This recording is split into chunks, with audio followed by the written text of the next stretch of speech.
Welcome to Telangana basic study circle. So మనకు ఈరోజు current polity చూసినట్లయితే టోటల్ స్ట్రెంత్ ఆఫ్ జడ్జెస్ రీసెంట్గా సుప్రీంకోర్టు ఇచ్చిన జడ్జిమెంట్ ప్రకారం టోటల్ స్ట్రెంత్ ఎంతవరకు ఉండాలి అంటే 38 మెంబర్స్ టోటల్ స్ట్రెంత్ ఉండొచ్చు అని రీసెంట్గా 2026 మేలో సుప్రీంకోర్టు జడ్జిమెంట్ ఇచ్చింది.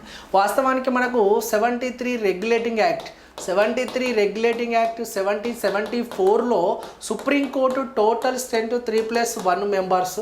దెన్ 1935 ఫెడరల్ కోర్టు 1935 యాక్ట్ ప్రకారం 1937లో federal court of India, so దీన్ని ఫెడరల్ కోర్ట్ ఆఫ్ ఇండియా ఢిల్లీలో ఏర్పాటు చేస్తే దీనిలో 6+1 మెంబర్స్ టోటల్ స్ట్రెంత్ ఉండేది. తర్వాత మనకు స్వాతంత్రం వచ్చిన తర్వాత 1950 జనవరి 28న సో అప్పుడు total strength of supreme court judges 7+1 members total 8 members ఉండేది. ఇదే స్ట్రెంత్ను 2009లో 30+1గా చేంజ్ చేశారు. ప్రజెంట్ 2026లో ఎంతకు పెంచారు? 38 మెంబర్స్గా టోటల్ స్ట్రెంత్ సుప్రీంకోర్టు జడ్జెస్గా పెంచడం జరిగింది. Okay, thank you.